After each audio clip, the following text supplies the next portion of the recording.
बिस्मिल्लाहिर्रहमानिर्रहीम। अस्सलामुअलैकुम। क्या हाल चाल है बच्चों आपके? उम्मीद करती हूँ आप सब खैरियत से होंगे। तो बच्चों, जैसे कि आपको पता है कि हमने चैप्टर 1 स्टार्ट किया हुआ था क्लास 9th का, जिसकी हमने एक्सरसाइज नंबर 1.1 एंड 1.2 वो हम लोगों ने कंप्लीट कर ली है। और अब हम करेंगे एक्सरसाइज 1.2। ये एक्सरसाइज, इसमें स्टेटमेंटल क्वेश्चन है और है, लेकिन ये बहुत बहुत बहुत ज़्यादा आसान है। जी हाँ, क्योंकि इसमें जो क्वेश्चंस हैं वो बिल्कुल बिल्कुल बच्चों वाले सवाल हैं। मतलब कि अब 5 क्लास की जो बुक है मैथमेटिक्स की, आप उसको भी अगर उठा के देख लें तो उसमें ऐसे सवाल हैं। ठीक है, तो आपने बिल्कुल ये जो है ना, इसको इजीली लेना है। इसकी एग्जांपल्स भी आप लोगों ने करनी है और ये वाले इसके स्टेटमेंट वाले क्वेश्चन भी। और वैसे अगर आपका अनसिन भी सवाल है जो आ जाए तो वो भी इसी टाइप का ही होगा, उसको भी आप लोग अटैम्प्ट कर सकेंगे। तो इसमें सिर्फ मल्टीप्लाई करवाना है आपने, और कुछ इसमें ख़ास बात नहीं है, क्योंकि मैंने आपको पहले ही बताया कि इस तरह के क्वेश्चन अब क्लास 5 में भी होते हैं, क्लास 5 की बुक में भी। तो बच्चों, हम अब बिना टाइम वेस्ट किए अपना क्वेश्चन नंबर 1 देखते हैं, एक्सरसाइज नंबर 1.3 का। तो यहाँ पे हमने सवाल जो है वो पहले से लिख के रखे हुए हैं। तो इसके अंदर क्वेश्चन नंबर 1 में वो क्या पूछ रहे हैं हमारे से? On his last bank statement, on his last bank statement Qasim. ठीक है जी, कासिम एक लड़का है और उसका बैंक बैलेंस जो है वो कितना है? ये 1,75,000 इन हिज चेकिंग अकाउंट। जब उसने अपना अकाउंट चेक किया तो उसके पास कितनी रकम थी? 1,75,000। ठीक है, तो उसके बाद उसने जो रकम विदड्रॉ करवाई है, विदड्रॉ का मतलब होता है कि उसने रकम निकलवा ली है अपने अकाउंट में से। एक दफ़ा उसने निकलवाई है जी 45,790 रुपये। ठीक है, और दूसरी दफ़ा उसने निकलवाई है 1,12,921। ठीक है, ये उसने 2 बार अपने अकाउंट में से बैलेंस निकलवा लिया है, मतलब कि अपने पैसे उसने निकलवा लिए। अब वो कह रहे हैं कि आप ये बताएं कि उसका करंट बैलेंस कितना रह गया। करंट का मतलब होता है मौजूदा, मतलब जो अभी उसका बैलेंस है वो कितना रह गया है। तो कितना सिंपल सा क्वेश्चन है, बस 2-3 लाइनों में ये सॉल्व हो जाएगा। तो हमने यहाँ पे लिख लेना है कि हम यहाँ पे क्या लिख लेंगे, उसका टोटल बैलेंस कितना है? टोटल BALANC, टोटल बैलेंस उसके पास कितना है? टोटल बैलेंस है जी उसका, मतलब कि टोटल उसकी अमाउंट, ये वाली RS 175,000। ठीक है जी, और जो उसने टोटल अमाउंट विदड्रॉ करवाई है वो कितनी है? यहाँ पे लिख लेंगे टोटल अमाउंट विदड्रॉ, मतलब कि जो उसने निकलवा लिए हैं पैसे, 2 दफ़ा उसने निकलवाए हैं, तो हम दोनों को प्लस कर लेते हैं इकट्ठे ही। पहले उसने कितने निकलवाए थे? 45790, और प्लस RS 112921। ठीक है, अब हम इन दोनों को प्लस कर लेते हैं। ठीक है, तो बच्चों अब हम इनको प्लस कर लेते हैं।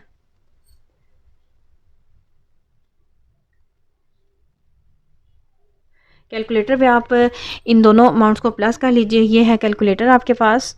तो अब हमने इनको प्लस करना है, आपको नज़र आ रहा होगा किस किस को हमने प्लस करना है। 4579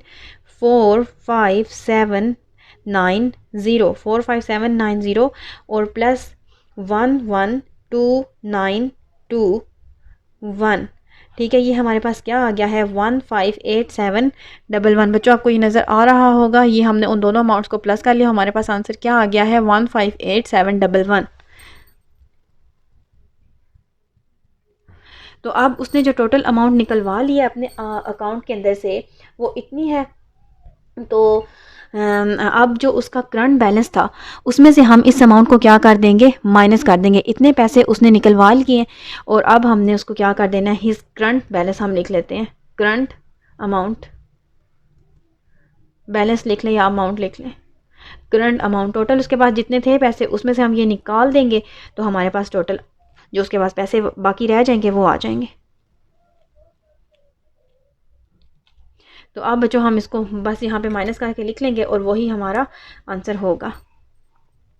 क्या हमने माइनस करना है? 175,000 और माइनस हमने किसको करना है, 158711, 158711। तो हमारे पास आंसर आ गया है 16289। ये देखिए बच्चों, आपको यहाँ पे नज़र आ रहा होगा ये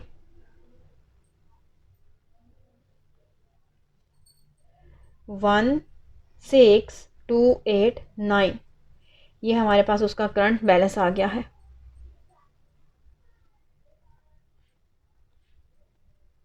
करंट बैलेंस। तो बच्चों इसके साथ ही हमारा क्वेश्चन नंबर 1 कंप्लीट हो गया है।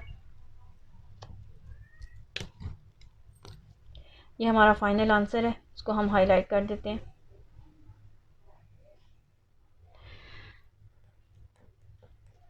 अब हम बच्चों स्टार्ट करते हैं अपना क्वेश्चन नंबर 2।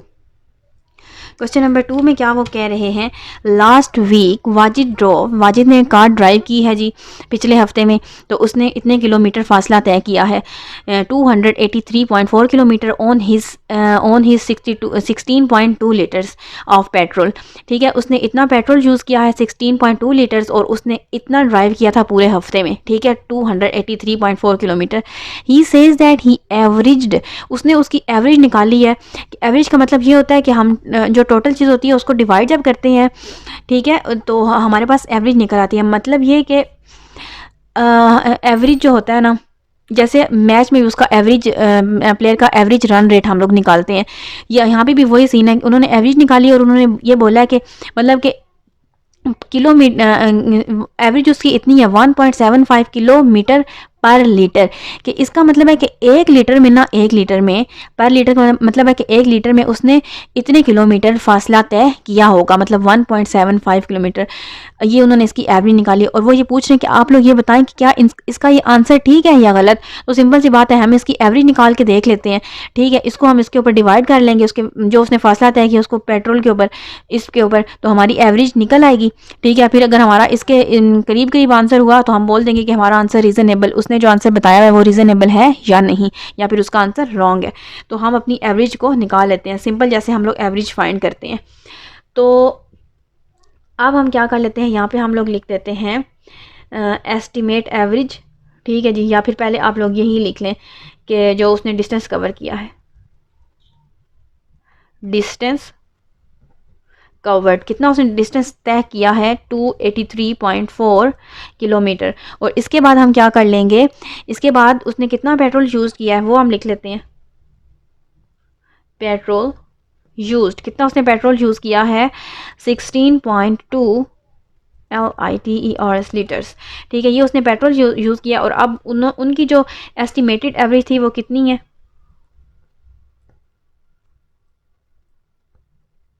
एस्टिमेटेड एवरेज कितनी है जी उनकी, एस्टिमेटेड एवरेज है ये वाली, ये 1.75 किलोमीटर पर litre.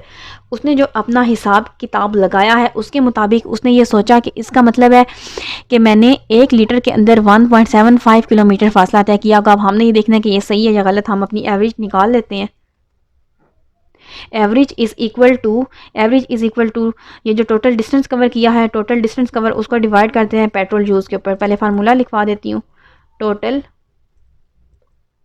Distance over petrol used. तो टोटल डिस्टेंस हमारे पास कितना है जी, 283.4, और पेट्रोल जो यूज़ हुआ है वो कितना, 16.2 लीटर। अब हम कैलकुलेटर के ऊपर इसको डिवाइड कर लेते हैं। हमने क्या किया है, हमने यहाँ पे लिखना है जी 283.4 283.4 को डिवाइड हमने करना है 16.2 के साथ। ये बच्चों आपको नज़र आ रहा होगा, 283.4 को हमने इसके साथ डिवाइड करना है। तो हमारे पास आंसर क्या आया है इसका, 17 ये इसका आंसर हम यहाँ पे लिख लेते हैं, 17.49 3, ठीक है, 17.493 हमारे पास इसका आंसर आया है। तो बच्चों हम इसको राउंड ऑफ भी कर सकते हैं, ठीक है। ये देखें, इस 4 को हम 5 भी लिख सकते हैं, क्योंकि 4 से अगला डिजिट जो है ये 9 है, और ये 5 या 5 से बड़ा हो तो हम इसको राउंड ऑफ करके इसमें एक इंसा बढ़ा के लिख देते हैं। ये 4 क्या बन जाएगा, 5। तो हम बच्चों इसको क्या लिख सकते हैं, 17.5, ठीक है, किलोमीटर, किलोमीटर पर लीटर, ठीक है। ये हमारी एवरेज जो है ये हमने फाइंड की है, ठीक है। तो हमारी जो एवरेज आई है वो कितनी है, 17.5 किलोमीटर, लेकिन उसने क्वेश्चन में हमें क्या बोला हुआ था, 1.75, ठीक है। 1 लीटर पेट्रोल के अंदर वो 17.5 किलोमीटर फासला तय करता है, लेकिन उनका आंसर बहुत ज़्यादा इसमें फ़र्क है, ह्यूज डिफरेंस, ठीक है। तो हमारा ये उसका हम लोग लिख देंगे कि given answer is not reasonable. यहाँ पे इधर मेरे पास जगह नहीं है, मैं इधर ही लिख देती हूँ। So given answer is not reasonable because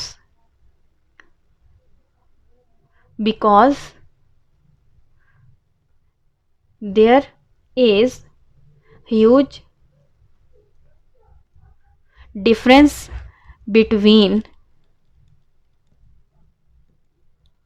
estimated and average, estimated average and calculated average, ठीक है। तो यहाँ पे आप लोगों ने estimated average and calculated average लिख लेना है। हमने ये बोला है कि हमारा आंसर जो है वो 17.5 आया और उसने 1.75 बोला था, इन दोनों में हद से ज़्यादा डिफरेंस है, इसलिए जो गिवन आंसर है वो ठीक नहीं है। तो इसके साथ अब बच्चों हम चलते हैं क्वेश्चन नंबर 3 की जानिब। तो क्वेश्चन नंबर 3 जो है हमारे पास, ये वाला क्वेश्चन भी इंतहाई आसान है। Salma bought 3.2 yard of fabric for a total price of RS 1300, ये पॉइंट है इसके बीच में, ये बच्चों पॉइंट है 139.2, ठीक है, 139.2। How much did the fabric cost per yard, Salma ने इतना कपड़ा ख़रीदा है 3.2 यार्ड, ये गज़ को आई थिंक कहते हैं हम गज़ को, तो उसने 3.2 यार्ड कपड़ा ख़रीदा है, ठीक है, और उसने टोटल कितने पैसे अदा किए हैं, 139.2, ठीक है। 139.2 उसने इतने उसकी प्राइस दी है। वो कह रहे हैं कि आपने बताना है कि जो 1 यार्ड है ना, 1 यार्ड उसकी आपने कीमत बतानी है। तो ये सवाल भी सिंपल 5 क्लास का सवाल है, सिंपल हमने इसको इसे डिवाइड करना है, तो 1 यार्ड की जो है वो प्राइस आ जाएगी। तो हमने बस यहाँ पे थोड़ा सा इसको लिखना है, स्टेटमेंट वगैरह इसकी बनानी है। प्राइस ऑफ टोटल फैब्रिक की कितनी प्राइस है जी, ये हमारे पास दी हुई है, RS 139.2, और उन्होंने टोटल कितना फैब्रिक ख़रीदा है, टोटल उसने कितना फैब्रिक ख़रीदा है, 3.2 यार्ड्स, ठीक है। 3.2 यार्ड्स उसने इतना कपड़ा ख़रीद लिया है, और हमने प्राइस पर यार्ड बताना है, प्राइस पर यार्ड, या फिर आप लोग ये भी लिख सकते हैं कि प्राइस ऑफ 1 यार्ड, 1 यार्ड की कितनी कीमत होगी। सिंपल इसको हमने इसे डिवाइड कर लेना है बच्चों, 139.2 डिवाइडेड बाय 3.2, ठीक है, प्राइस पर यार्ड। अब इसको हम यहाँ पे ये लिख लें, प्राइस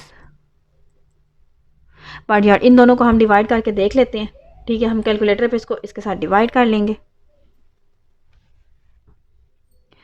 ये है जी बच्चों आपके पास, किसको हमने डिवाइड करना है, 139.2 को, जो ये आपको नज़र आ रहा होगा, 139.2 और डिवाइडेड बाय 3.2। ये देखिए बच्चों, हमने इसको डिवाइड किया, तुम्हारे पास क्या आंसर आया है, 43.5। RS, क्योंकि ये प्राइस थी तो हमने इसके साथ RS भी ज़रूर लिखना है।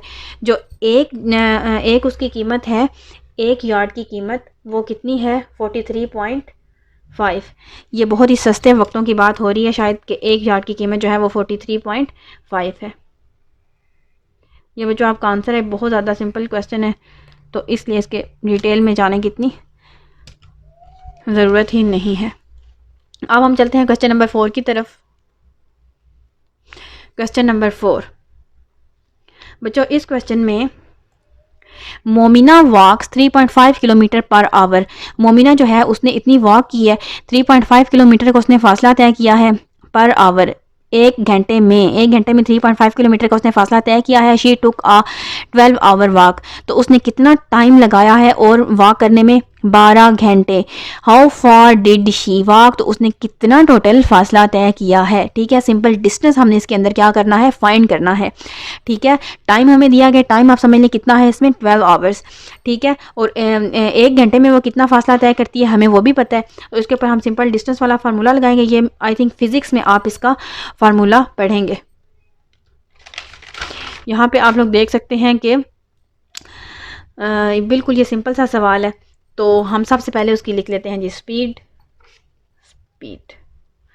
स्पीड ये वाली है 3.5 किलोमीटर पर आवर। एक घंटे में उसने कितनी वॉक की है, 3.5 किलोमीटर। ठीक है, और उसने टोटल टाइम कितना लगाया है, टाइम उसने कितना यूज़ किया है, 12 आवर, और इसका हमने डिस्टेंस जो है वो वाला फाइंड करना है। ठीक है, तो ये वाला फार्मूला आप फिजिक्स में पढ़ेंगे, distance is equal to speed multiply time. तो बच्चों यहाँ पर अब हमने डिस्टेंस ही क्योंकि फाइंड करना है, how far did she walk, उसने कितनी वॉक की है, तो मतलब उसने कितना डिस्टेंस कवर किया है। स्पीड उसकी कितनी है जी, 3.5, और मल्टीप्लाई टाइम उसने कितना यूज़ किया है, 12। तो इन दोनों को हम आप इसमें क्या कर लेंगे, मल्टीप्लाई, और हमारे पास डिस्टेंस टोटल आ जाएगा, डिस्टेंस।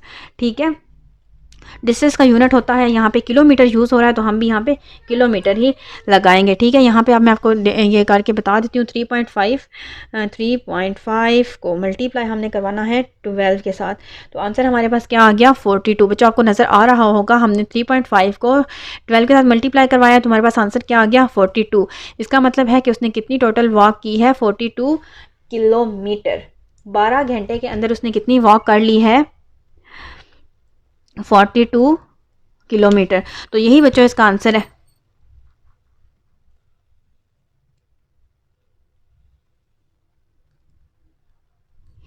इसके बाद हम चलते हैं क्वेश्चन नंबर 5 की जानिब। क्वेश्चन नंबर 5 में है, the hiking club went on a 7-day trip.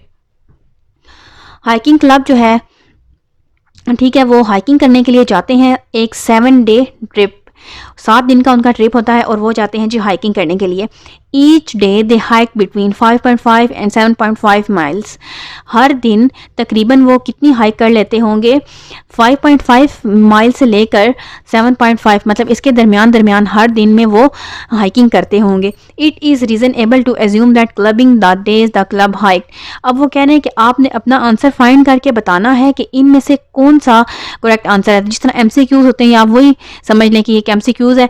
ये हमारे पास 4 इसके ऑप्शन दिए गए हैं, और हमने इसको सॉल्व करके बताना है कि इसमें से कौन सा आंसर जो है वो रीजनेबल है। तो ये बहुत ही एक आसान सवाल है।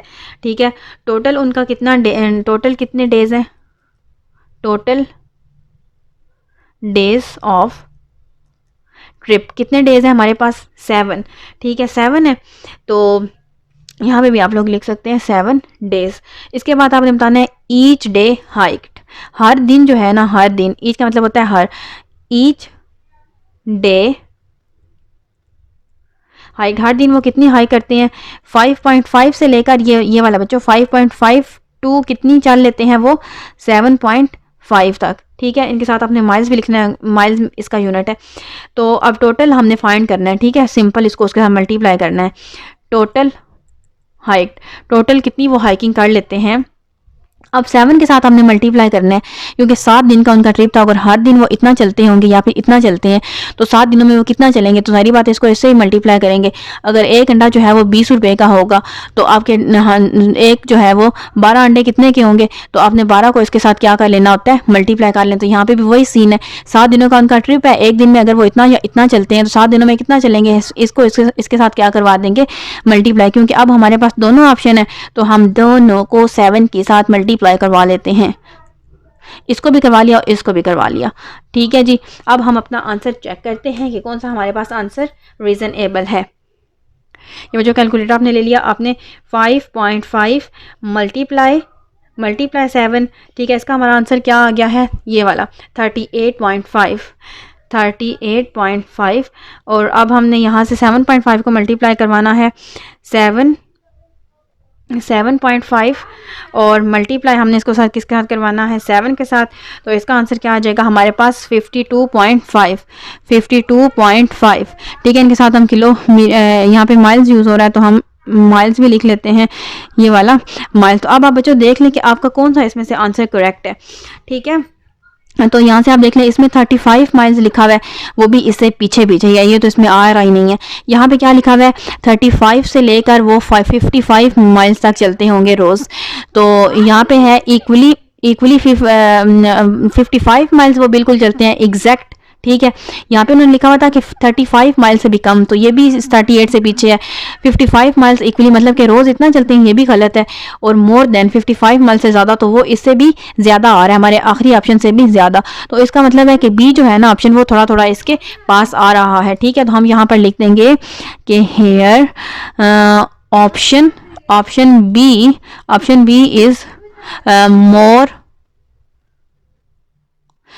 बी इज़ मोर रीजनेबल, ठीक है, क्योंकि वो हमारे जो हमने फाइंड की चीज़ उसके थोड़ा पास है। तो ऑप्शन बी हमारा ज़्यादा मोर रीजनेबल क्वेश्चन है, सॉरी ऑप्शन है।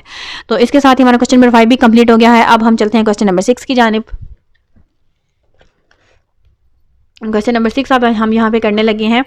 क्वेश्चन नंबर 6 की स्टेटमेंट में क्या बोल रहे हैं, for a class party the student councils purchase 52 balloons at RS 1.85 each, ठीक है। एक क्लास में स्टूडेंट्स की पार्टी हो रही है, वहाँ पर उन्होंने बैलून्स खरीदे हैं 52 बैलून्स और उसमें से हर एक की प्राइस कितनी है 1.85, ठीक है।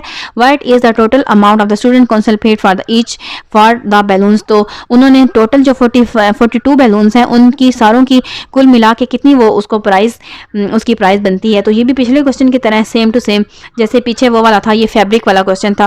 फैब्रिक वाले में तो सॉरी डिवाइड किया था, पीछे मल्टीप्लाई वाला जो सवाल था ये भी सेम इस जैसे ही है, ऊपर मोमिना वाक्स वाला, और ये भी उस जैसे ही है। तो इसमें थोड़ी सी बस हमने इंग्लिश ये लिख के ना तो इसको बस मल्टीप्लाई करवा देना। टोटल उन्होंने कितने बैलून्स खरीदे हैं,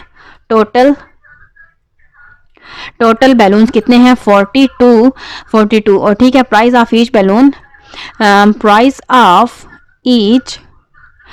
ऑफ ईच बैलून कितनी, हर एक बैलून कितने रुपए का है, RS 1.85, एक रुपया और 85 पैसा इतने का एक बैलून है। तो हम लोगों ने टोटल प्राइस ऑफ 42 बैलून्स, अब हमने टोटल 42 बैलून्स की प्राइस फाइंड करनी है। तो यहाँ पे भी वही वाला सीन है, मल्टीप्लाई करेंगे इसको इसके साथ। तो हमें 42 मल्टीप्लाई RS 1.85 को हम इसका मल्टीप्लाई करवाएंगे तो हमारे पास टोटल हमारे पास इसकी प्राइस आ जाएगी। हम इसको मल्टीप्लाई करवा के यहाँ पे देख लेते हैं, किसको मल्टीप्लाई करवाना है 42 और मल्टीप्लाई 1.85, तो ये क्या आ गया है जी 77.7 रुपीज़। 77.7 रुपीज़ जो है ये टोटल 42 बैलून्स की प्राइस है 77.7, और ये क्योंकि प्राइस है इसके साथ RS भी लिख लेंगे, ठीक है। तो यहाँ पर ये हमारा इसका फाइनल आंसर आ गया है। तो बच्चों मैंने आपको शुरू में बताया था कि ये क्वेश्चन बहुत ही ज़्यादा इजी है, क्योंकि बिल्कुल छोटे बच्चों के अब ऐसे सवाल होते हैं। इसके साथ हम चलते हैं क्वेश्चन नंबर 5 की तरफ।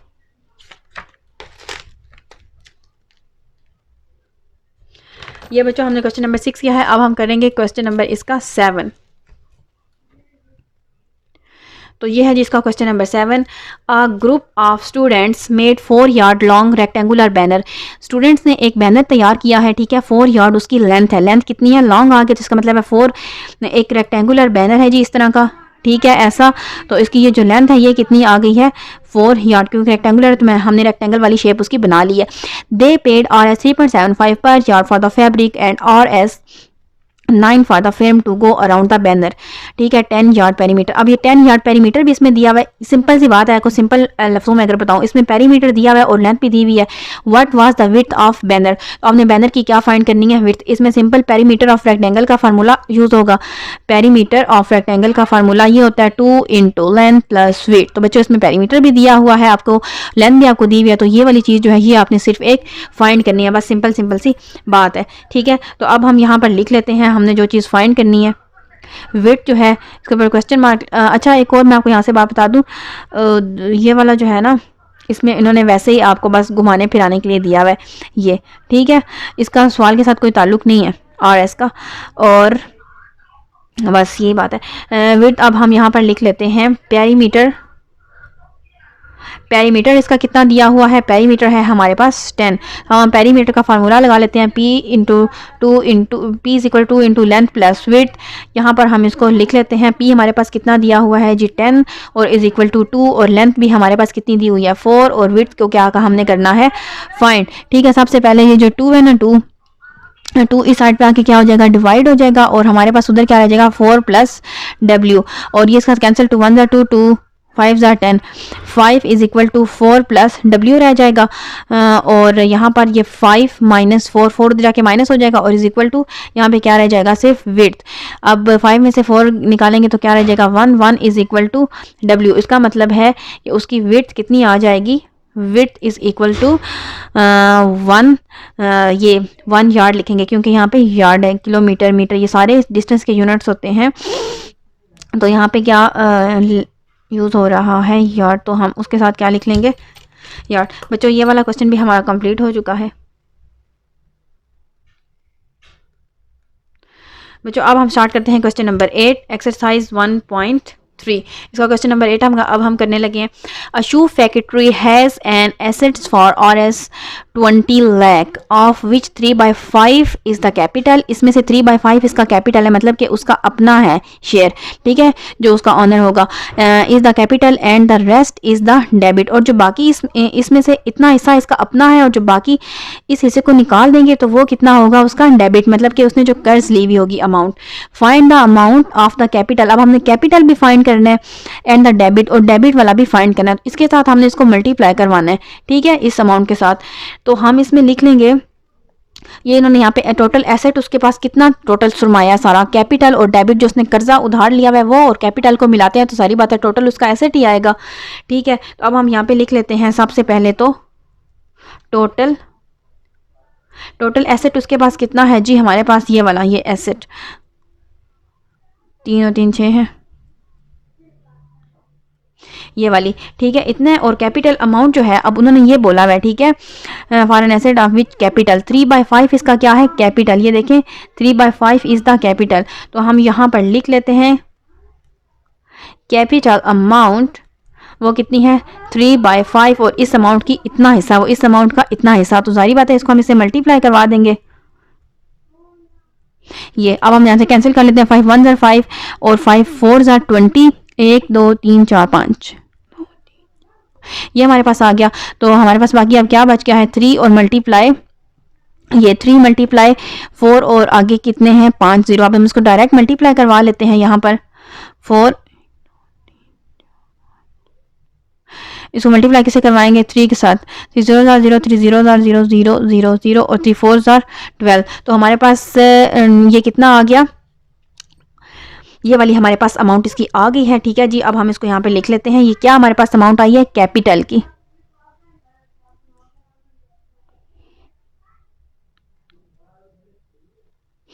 ठीक है। अब हमने, और इसमें हमने क्या फाइंड करना था, डेबिट भी हमने इसका फाइंड करना है, ठीक है। Rest is the debit, rest का मतलब होता है जो बाकी अमाउंट उसकी रह गई है, रेस्ट का मतलब यहाँ पे बाकी है, ठीक है, जो बाकी उसकी अमाउंट रह गई है, हम सारी बातें इस अमाउंट में से उसको अब टोटल में से माइनस कर लेते हैं। डेबिट जो है वो हमारे पास कितना होगा, टोटल में से इसको हम माइनस कर लेते हैं, टोटल कितना था 20 लाख, ये 20 लाख में से हम इसके कैपिटल को क्या कर देंगे माइनस। तो अब हमारे पास क्या अमाउंट आएगी, सिंपल सी बात है, 20 लाख में से ये 12 लाख निकालेंगे तो पीछे क्या रह जाएगा 8 लाख। कैलकुलेटर पे इसको करने की जरूरत नहीं है, 3 और 2 5, ठीक है जी। ये हमारे पास इसकी अमाउंट आ गई 8 लाख, ठीक है, ये उसका कितना होगा डेबिट होगा, ठीक है। इसके दोनों आंसर हैं, ये वाला उसका कैपिटल अमाउंट है और ये क्या है उसकी डेबिट है। इसके साथ ही बच्चों हमारा क्वेश्चन नंबर 8 भी कंप्लीट हो गया है, और अब हम करते हैं question number 9। World lowest temperature in the past 100 years was recorded to be -89। ठीक है, जो पूरी दुनिया में सबसे कम टेम्परेचर है वो पिछले 100 सालों के अंदर कहाँ पे रिकॉर्ड किया गया है? सबसे कम temperature -89.2 degree centigrade at the Vostok and Antarctica. ठीक है, जुलाई 21 1983 में। अब सिंपल सी बात है कि जो हमें टेम्परेचर दिया हुआ है ना, इसको हमने किस में कन्वर्ट करना है? ये डिग्री सेंटीग्रेड में दिया हुआ है, और हमने इसको जो टेम्परेचर फाइंड करने की 3 यूनिट्स होती हैं टेम्परेचर जिनमें हम मेजर किया जाता है। टेम्परेचर जिसमें मेजर किया जाता है वो 3 यूनिट्स होती हैं, एक डिग्री सेंटीग्रेड होता है, फ़ारेनहाइट होता है और केल्विन होता है। ये डिग्री सेंटीग्रेड में दिया हुआ है, आपको यहाँ पे नजर आ रहा होगा ये वाला। इसको अब यहाँ पे फ़ारेनहाइट में भी करना है कन्वर्ट और केल्विन में भी करना है।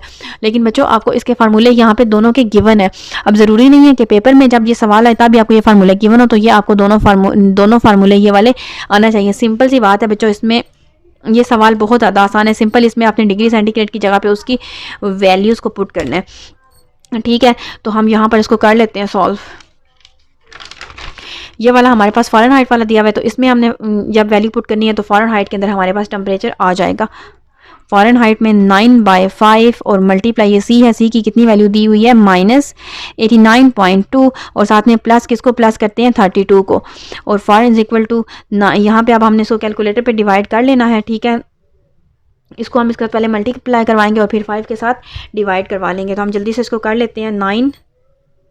9 मल्टीप्लाई -89.2 -89.2, ये हमने इसको मल्टीप्लाई करवा लिया। आपको नज़र आ रहा होगा आंसर क्या आया है? -82.8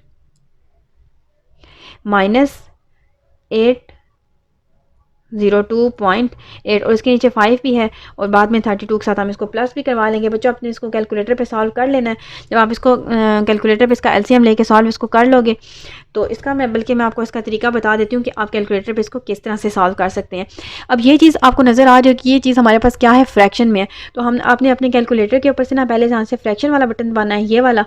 ठीक है, अब ये फ्रैक्शन आ गई है ना, ये वाला बटन आप प्रेस करेंगे, अब देखें आपको नज़र आ रहा होगा ये हमारे पास क्या आ गया? फ्रैक्शन। अब फ्रैक्शन वाली वैल्यू किसके अंदर हम लिख लेंगे? वो क्या है? -802। इसके बाद हमने नीचे आना है, नीचे इस एरो के साथ आ जाएंगे, नीचे क्या है? 5 है। ठीक है, अब फिर आगे जाना है, तो हमारे पास कौन सा इधर साइन है? प्लस का साइन है। अब हम यहाँ पे प्लस वाले साइन को प्रेस कर लेंगे। ये हमने प्लस वाला साइन प्रेस कर लिया है, और इसके बाद हमारे पास आगे क्या अमाउंट है? क्या है वैल्यू? 32। अब हम इक्वल को प्रेस कर लेंगे तो हमारे पास देखिए -128.56। ठीक है, 128.56 इन फैरेड, ये वाली हमारे पास वैल्यू अब आ चुकी है। तो हम लोग कैलकुलेटर पे इसको, ये वाला मैं आपको मेथड कह रही हूँ कि आप लोगों को खुद भी आप पता होना चाहिए। ठीक है, तो -128.4 ये वाला हमारे पास उसका आंसर आ गया फ़ारेनहाइट में। तो आप इसके साथ ऐसे भी लिख सकते हैं, इन फ़ारेनहाइट। ठीक है, इन फ़ारेनहाइट।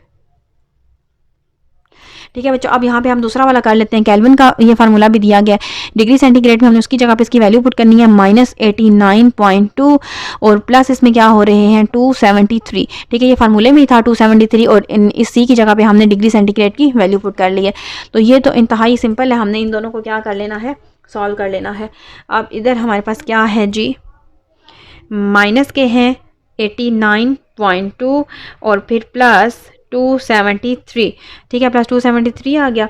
तो अब इनको अब आप देख रहे हैं हमारे पास क्या आंसर आया है? 183.8 183.8 केल्विन। बच्चों यहाँ पे अगर आपका पॉइंट के बाद थोड़ा सा फ़र्क आ रहा भी हो क्वेश्चन के अंदर आंसर में, तो इसका कोई इतना इशू नहीं होता। पॉइंट से पहले वाली चीज़ एग्जैक्टली करेक्ट होनी चाहिए। ये पॉइंट के बाद अगर थोड़ा सा डिफरेंस आ भी जाए तो कोई इशू नहीं होता। इसके बाद बच्चों हमारा इस एक्सरसाइज 1.3 का लास्ट क्वेश्चन है, क्वेश्चन नंबर 10। तो ये है हमारे पास क्वेश्चन नंबर 10। क्वेश्चन नंबर 10 की स्टेटमेंट तो काफ़ी लंबी है, लेकिन सवाल जो है वो इंतहाई आसान है। ये स्टेटमेंट को देख के आपने घबराना नहीं है। और company was penalised by the government act for the low quality production, ठीक है, एक कंपनी है जी, उसको हो गया जुर्माना, ठीक है, गवर्नमेंट की तरफ से उसको जुर्माना कर दिया गया है, उसने लो क्वालिटी प्रोडक्शन, मतलब उसकी जो वो कोई भी जो चीज़ बनाता था वो उसकी क्वालिटी बहुत ज़्यादा लो थी, उसकी वजह से उसको जुर्माना हो गया है। और उस कंपनी के अंदर थ्री जो शेयर्स होल्डर थे, मतलब कि 3 लोगों ने उसमें इन्वेस्टमेंट की हुई थी, 3 लोगों ने मिलकर वो कंपनी बनाई हुई थी, ठीक है, और उन्होंने अपने अपने हिसाब से उसके अंदर पैसा लगाया हुआ था। Farha Mariam and Tarim investing the ratios, उन्होंने अब यहाँ पे ये नहीं बताया कि इसने इतने पैसे लगाए हैं, इसने इतने, उन्होंने उनकी रेशो बता दी है। फरहा ने सबसे कम उसमें पैसे लगाए हैं, मरियम ने 2 उसे थोड़ा ज़्यादा लगाया, और सबसे ज़्यादा उसमें तहरीम ने लगाए हुए हैं। And the amount of penalty is, इतना उनको जुर्माना हो चुका है इतने पैसे का, ठीक है जी। Find the amount of penalty paid by each of the 3 shareholder, मतलब कि अब हमने ये बताना है उनको टोटल इतनी पेनल्टी हुई है, मतलब इतना जुर्माना उनको हो चुका है।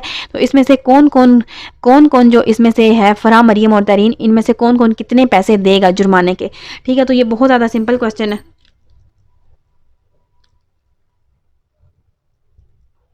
टोटल पेनल्टी कितनी है? 45 लाख, ठीक है जी। इसमें आपने जो है ना, ये 0.97 लिखा हुआ है, 4 से 5 6 8 6 8 और ये 0.97, ये उनको टोटल जुर्माना हुआ है इतने पैसे का। यहाँ पे आर एस भी लिख लें, आर एस। तो इसमें जो है ना फरहा मरियम और इनकी हमने रेशो पहले लिख लेनी है। फरहा रेशो,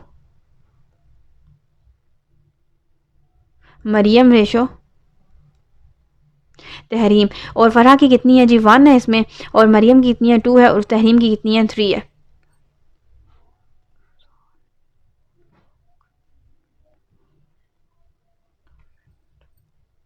यहाँ पे हम कर लेते हैं सम ऑफ रेशोज, रेशोज का सम निकाल लेते हैं। 1 + 2 + 3, तो क्या बन जाएगा? 3 और 2 5 और 6, 6 आ जाएगा, ठीक है। अब यहाँ से हमने इजीली इनके शेयर्स फाइंड कर लेने हैं कि मरियम जो फरहा है उसके हिस्से में कितने पैसे आएंगे जो उसने अदा करने हैं पेनल्टी के। शेयर ऑफ, सबसे पहले फरहा है तो उसके ही हम फाइंड करेंगे फरहा। ऊपर आपने उसका शेयर लिखना है, नीचे आपने जो सम आया वो लिखना है, और टोटल अमाउंट के साथ उसको मल्टीप्लाई करना है। 4,56,868, और ये तो पॉइंट में इसको नहीं पढ़ना होता, ठीक है जी। ये आ गया इसका। अब हम यहाँ पे सिंपल इसको, इस चीज़ को इसको 1 के साथ मल्टीप्लाई करवाएंगे तो ये ऐसे ही आ जाएगी, और फिर हमने उसके आंसर को किसके साथ डिवाइड करवा देना है? 6 के साथ। तो 1 के साथ मल्टीप्लाई करवाएंगे तो वही चीज़ आएगी। अब हम सिंपल इसको डिवाइड करवा लेते हैं 6 के साथ। 4, 5, 6, 8, 6, 8.97, हमारे पास क्या इसका आंसर आ गया है? ये वाला 456,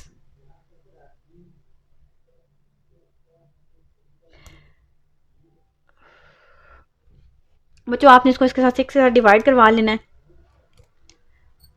4,5,6,8,6,8.97 डिवाइडेड बाय 6, तो हमारे पास क्या आंसर आ गया? 7,6,7,6,1,4,4। और इसके बाद हम लोग इसको राउंड ऑफ कर लेंगे। 0.8 और 2 लिखा हुआ है, 8 और 2, ये जो 2 है इसको 3 बना देते हैं, क्योंकि इसे अगला जो डिजिट है 8 भी 5 या 5 से बड़ा है, तो 2 को ही हम क्या बना के लिख देते हैं? 3। ये वाला है जी शेयर ऑफ फरहा, ठीक है। फरहा का शेयर निकल आया है। अब हमने यहाँ पे किसका निकालना है? मरियम का, क्योंकि इसके बाद मरियम है। शेयर ऑफ मरियम, तो मरियम की कितना शेयर था? 2 था, और डिवाइड हमने सम ऑफ रेशो ही करवाना है, और इज इक्वल टू जो टोटल अमाउंट है उसके साथ मल्टीप्लाई करवाएंगे। यहाँ पे भी टोटल अमाउंट कितनी थी? 4,56,868.97। यहाँ पे अब हमने पहले 2 को इसके साथ मल्टीप्लाई करवाना है। 2 मल्टीप्लाई 4,5,6,868.97, तो हमारे पास क्या आ गया है? ये 15,137,737.94 और एस। और इसको अब क्योंकि इसके नीचे भी 6 भी है, तो अब हम इसको 6 के साथ क्या करवा लेंगे? डिवाइड। तो इसी आंसर को हम क्या लिख देंगे? Divide by 6। अब हमारे पास क्या आ गया है?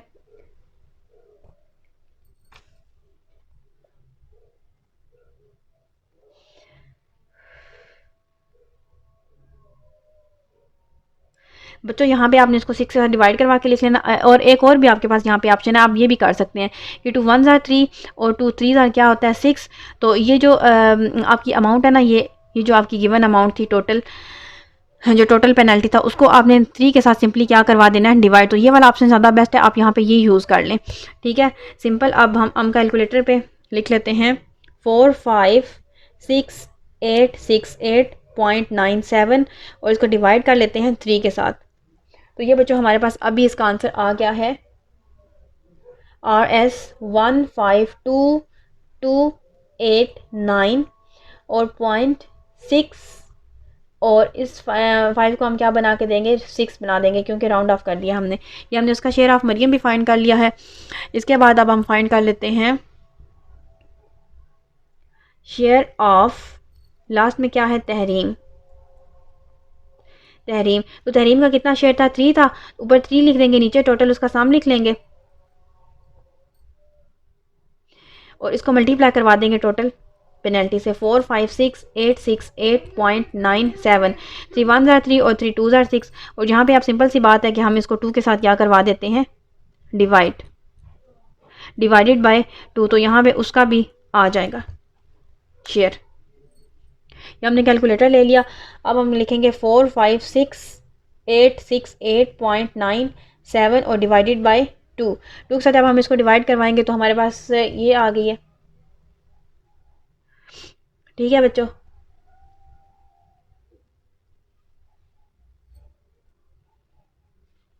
टू 28434.49। तो ये बच्चों इसकी भी अमाउंट हमारे पास आ चुकी है। इसके साथ ही हमारा ये आंसर कंप्लीट हो गया। ये शेयर ऑफ तहरीम है, शेयर ऑफ तहरीम, और इसके ऊपर शेयर ऑफ मरियम जो है वो ये है, ठीक है, और ऊपर आपके पास जो शेयर ऑफ रहा है वो ये है। तो जो इसके साथ ही इस एक्सरसाइज के हम लोगों ने पूरे क्वेश्चन 10 जो है वो कंप्लीट कर लिए हैं। तो उम्मीद करती हूँ आपको इन सारे क्वेश्चन की समझ आ गई होगी। इसके साथ ही हमारा चैप्टर 1 भी कंप्लीट हो चुका है। बच्चों अगर आपको हमारा काम अच्छा लग रहा हो तो आप हमारे चैनल को लाइक एंड सब्सक्राइब कर दीजिए। Thank you. अल्लाह हाफिज़।